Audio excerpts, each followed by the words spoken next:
Today, read in class 10th B, subject math, exercise 3.5, question 4, part 4 and 5.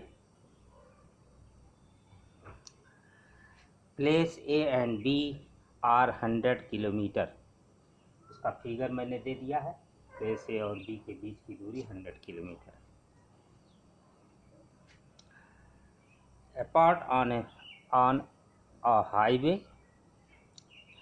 Highway पर दो बिंदु हैं ए और बी, जिसके बीच का डिस्टेंस जो है वह 100 किलोमीटर है। One car start from A and an other from B. एक कार जो है ए से स्टार्ट होती है और एक बी से स्टार्ट होती है। एट द सेम टाइम, एक ही समय पर स्टार्ट होती है, एक ए से और एक बी से। यहाँ से एक स्टार्ट होती है, एक यहाँ से।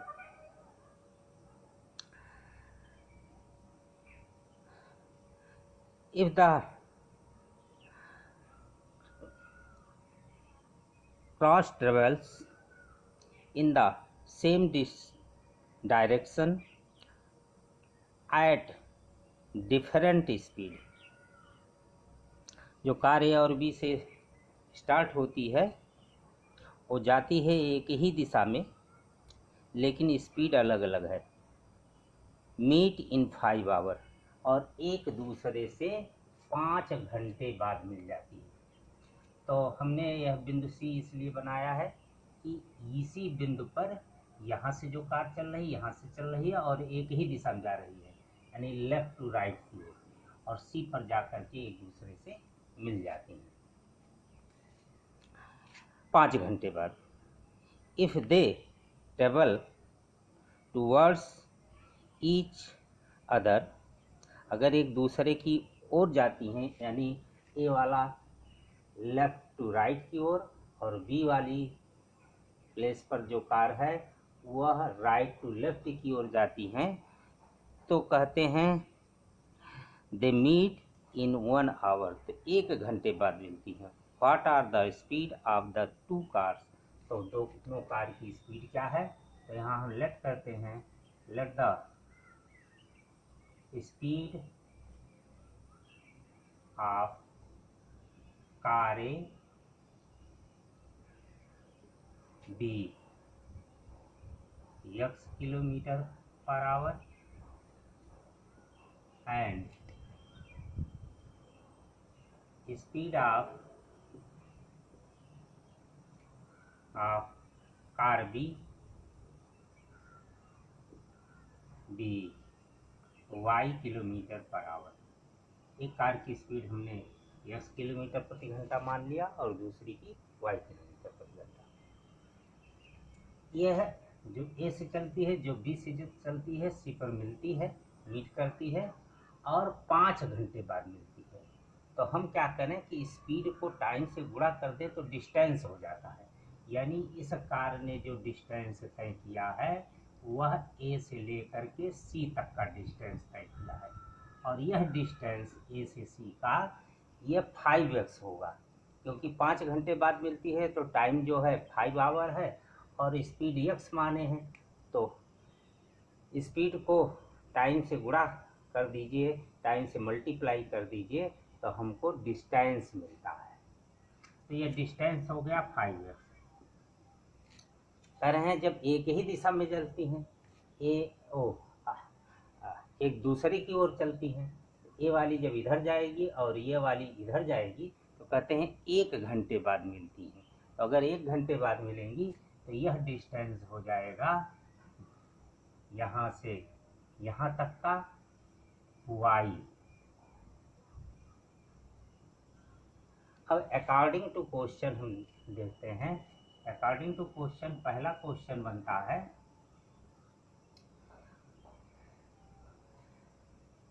इस 5x में अगर 100 जोड़ दिया जाए तो ए से सी का डिस्टेंस बन जाता है, यानी जो एक दिशा में जा रही है तो उसका डिस्टेंस होता है यानी, और जो बी से जा रही इसका वाई है, तो वाई का ये डिस्टेंस होगा 5y। यहाँ से यहाँ तक बी से सी का डिस्टेंस 5y है। तो पहला इक्वेशन बन गया। और 5x ये डिस्टेंस तय किया ए ने, और इसमें से डिस्टेंस हम घटा दें, माइनस कर दें कार बी का डिस्टेंस जितना उसने कवर किया है। तो उसने जो कवर किया वो 5y डिस्टेंस कवर किया 5 घंटे में। तो ये हो जाएगा, यहाँ पर भी स्पीड इनटू टाइम हो जाता है -5y। तो यह डिस्टेंस कुल बचता है 100 किलोमीटर। ये इक्वेशन फर्स्ट हो गया। यानी यहाँ से यहाँ के डिस्टेंस में यहाँ से यहाँ का डिस्टेंस 5x होगा, क्योंकि टाइम 5 आवर है, स्पीड x है। और कार बी से जो चलेगी यहाँ से और सी पर पहुँचेगी, ये 5y डिस्टेंस होगा। और इन दोनों का अंतर यानी यहाँ से यहाँ तक का जो डिस्टेंस है उसमें से यह डिस्टेंस बी से सी का घटा दें तो ए बी का डिस्टेंस बचेगा जो कि 100 है। नाउ अकॉर्डिंग टू क्वेश्चन,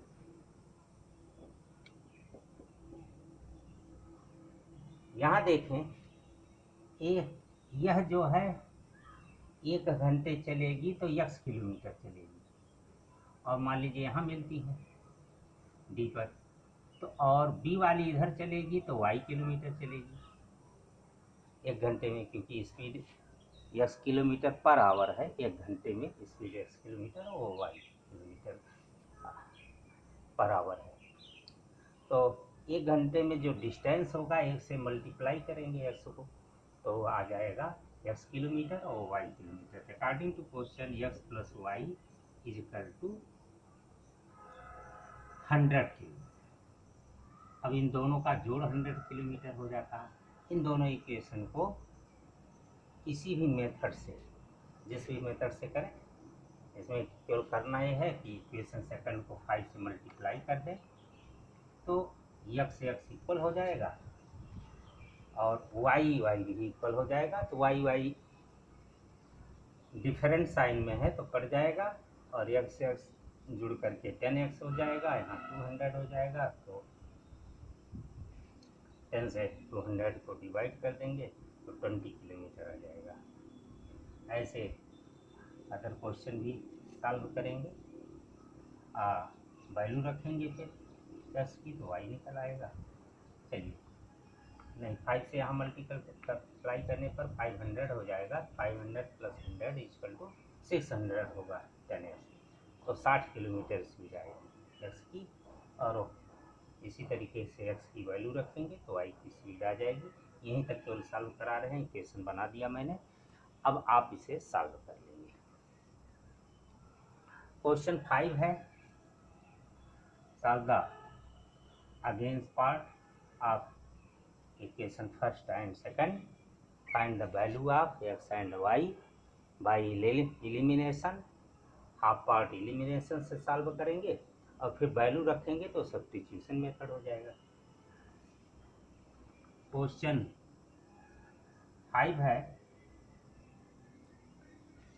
कह रहे हैं the area of a rectangle gets reduced by 9 square unit. तो अगर यह रेक्टेंगल है और उसकी लेंथ को हमने x मान लिया और ब्रेथ को y, let the length of rectangle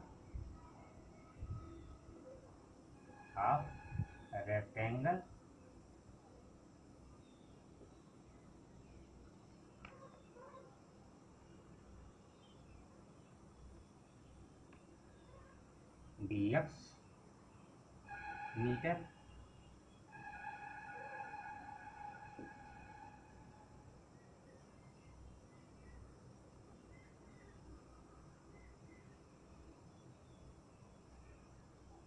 and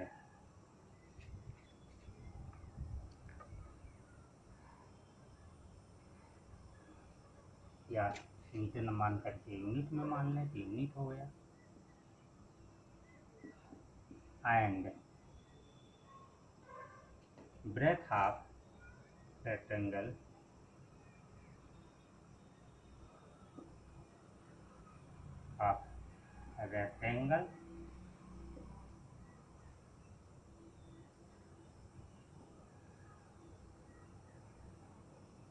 B y metre, unit मान लें तो यूनिट में दिया है वहाँ। रेक्टेंगल की लंबाई x माना और चौड़ाई y माना। अब कहते हैं तो एरिया हो जाएगी, एरिया रेक्टेंगल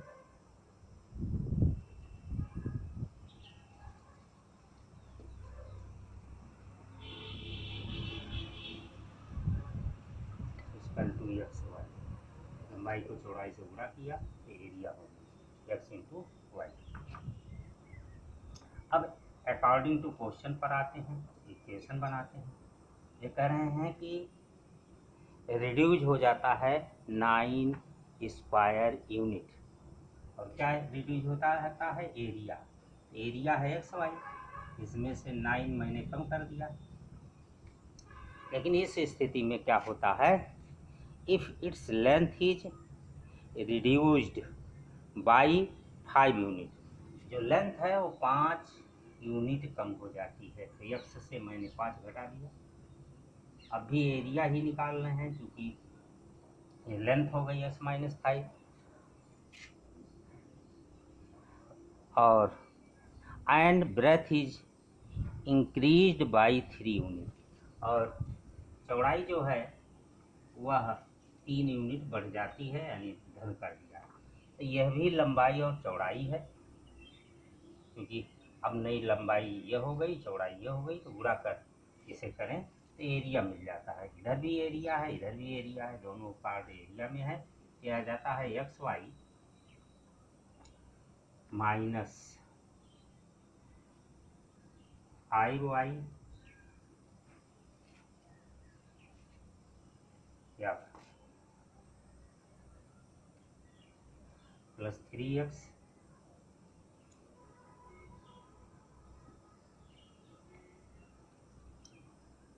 और माइनस 50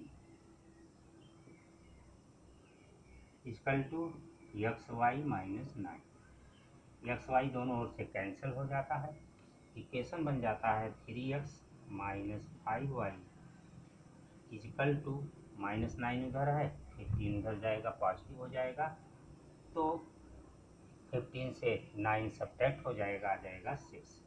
इक्वेशन फर्स्ट बन गया। फिर ये कहते हैं कि अगर ऐसा ना हो, कुछ लंबाई चौड़ाई में दूसरा परिवर्तन किया जाए, तो जो एरिया है वो इंक्रीज हो जाती है, बढ़ जाती है एरिया। तो हम क्या करते हैं कि यहाँ पर एरिया बढ़ाते हैं अकॉर्डिंग टू क्वेश्चन में, और इंक्रीज होती है 67 स्क्वायर यूनिट। तो now according to question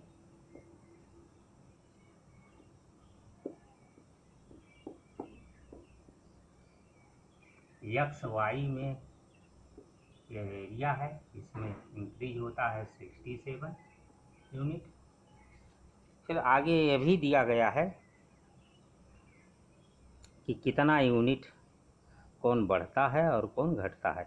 if we increase the length by 3 unit and the breadth by 2 unit, length भी बढ़ता है, तो लेंथ अगर बढ़ेगा तो x प्लस 3 हो जाएगा x से, और ब्रेथ बढ़ेगा तो ब्रेथ y है तो y प्लस 2 हो जाएगा। अब इस पार्ट को जब सॉल्व करेंगे तो आएगा x y plus 2x plus 3y plus 6 equal to x y plus 67। यहाँ फिर एक्स वाई कैंसिल हो जाता है, आ जाता है equation 2x plus 3y is equal to 61। ये प्लस ये उधर जाएगा तो नेगेटिव हो जाएगा, 67 से माइनस हो जाएगा तो आ जाएगा 61। इक्वेशन सेकंड हो गया। अब फर्स्ट और सेकंड इक्वेशन को हम सॉल्व कर लेते हैं। इक्वेशन फर्स्ट है मेरा 3x minus 5y equal to 6। Equation first second को 3 से और फर्स्ट को 2 से मल्टीप्लाई कर देते हैं। तो आता क्या है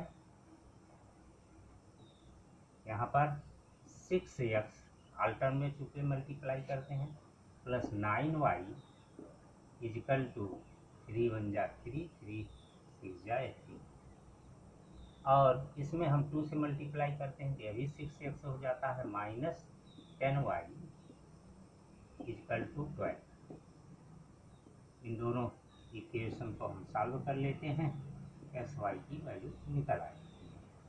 तो यहाँ सब्ट्रैक्ट करते हैं इक्वेशन 3 माइनस 4, सब्ट्रैक्ट कर दिया, 3 से 4 घटा दिया, एक साइन चेंज हो गया और ये कट गया। क्या गया 19y इजिकल टू यहाँ आ गया 171। 171 को 19 से डिवाइड करें तो आ जाता है 9, यानी 9 यूनिट जो है यह ब्रेथ है। अब हम लेंथ देखते हैं कितनी है, तो वैल्यू जो है इसे रखते हैं, सब्स्टिट्यूट करते हैं या पुट करते हैं और वह इक्वेशन फर्स्ट या सेकंड में पुट करते हैं। तो putting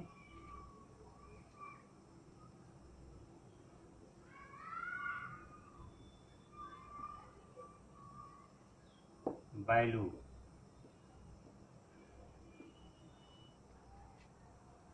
y in equation first equation में मैंने वैल्यू पुट कर दिया तो होगा क्या 3x प्लस माइनस 5y, तो 5 में मल्टीप्लाई हो जाएगा 9 से इक्वल टू 6, तो होगा 3x इजिकल टू 6 प्लस 45, आ गया 51 और हो गया 3x, तो x इजिकल टू हो जाएगा 51/3 is equal to 90।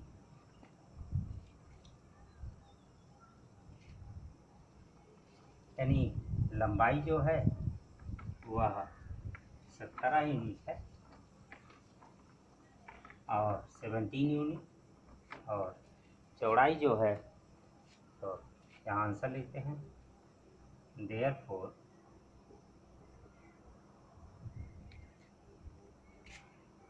Length of square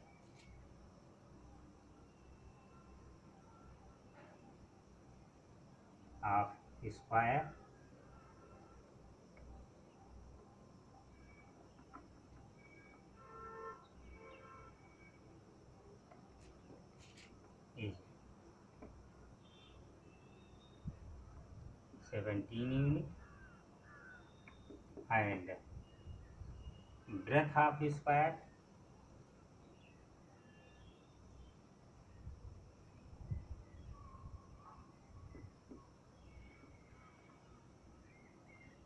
square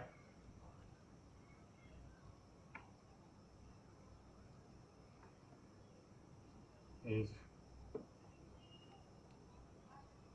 9 unit. In the exercise 3.5